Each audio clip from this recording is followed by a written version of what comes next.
If you didn't understand this whole conversation, your English is probably weak. But don't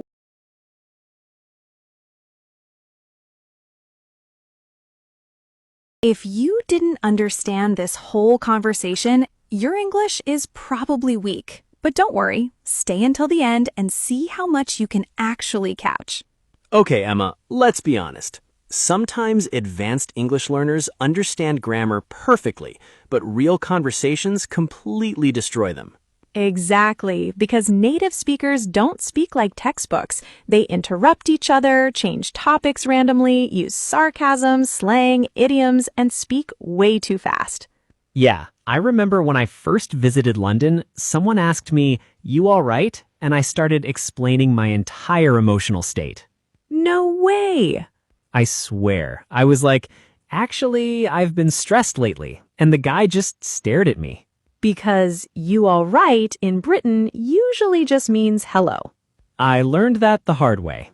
That's the thing most English learners don't realize. Understanding English is not only about vocabulary, it's about understanding culture, humor, timing, tone, and hidden meanings. Like when someone says, "Interesting."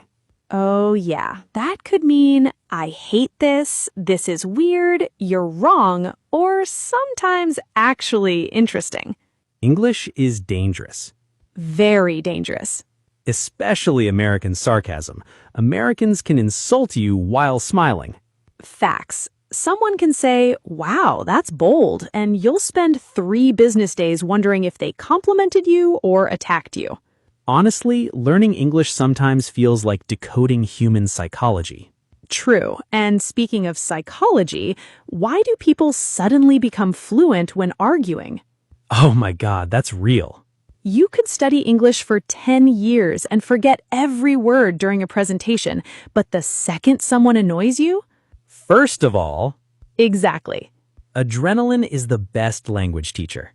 I had a friend who couldn't pronounce vegetable properly for months. Then somebody ate her fries and suddenly she became Shakespeare. Anger unlocks premium vocabulary. It really does. But let me ask you something serious. Do you think people should focus more on grammar or listening?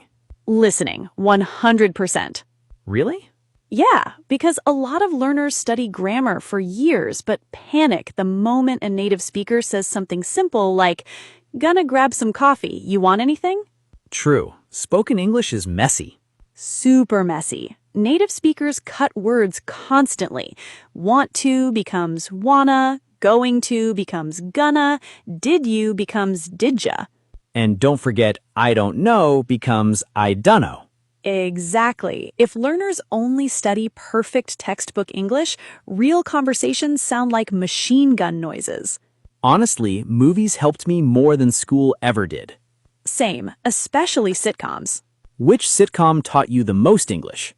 Probably Friends. Basic answer, I know. No shame. That show basically raised half the English learners on Earth.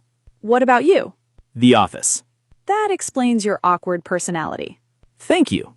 But seriously, comedy shows are amazing for learning natural reactions, like, "No way, you've got to be kidding me. That's insane.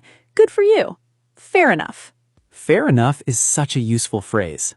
It really is. You can use it almost everywhere. Someone says, I quit my job to become a magician. Fair enough. I ate pizza for breakfast. Fair enough. I accidentally texted my boss, I love you. Okay, not fair enough. Imagine that happening, though. I would leave the country immediately. Honestly, embarrassing moments are universal. English learners think native speakers never feel awkward, but they do. Absolutely. Everyone says stupid things sometimes. One time I waved back at someone who wasn't waving at me. Classic. I acted like I was stretching. Survival instinct. Human beings are weird. Very weird, and social anxiety makes everything worse. Especially overthinking text messages. Oh, don't even start. Hey, what does that mean? Exactly. 1 period, no emoji, too many emoji, sent at 2 a.m., deleted message. Modern communication is exhausting. That's why voice messages are better sometimes. Depends. Some people send voice messages like podcasts. I know people who say real quick and then send a 7-minute documentary. With background noise, dogs barking, traffic sounds.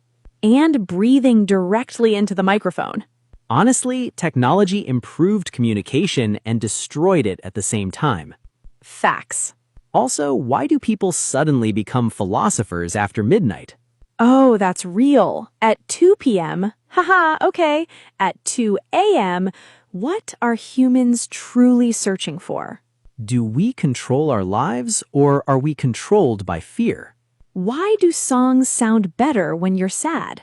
That one is actually true, though. Very true. Music changes everything. A good song can completely change your mood. Especially during night walks. Night walks feel cinematic for no reason. Especially when you're listening to music and pretending your life is a movie. Everyone does that. Everyone. Let me ask you something random. If you could instantly master one skill, what would it be? Public speaking. Really? Yeah, because communication changes your entire life. Jobs, relationships, confidence, everything. I agree. People underestimate how powerful speaking skills are. Exactly. A confident person with average knowledge often succeeds more than a genius who cannot communicate. That's painful but true. And confidence itself is weird.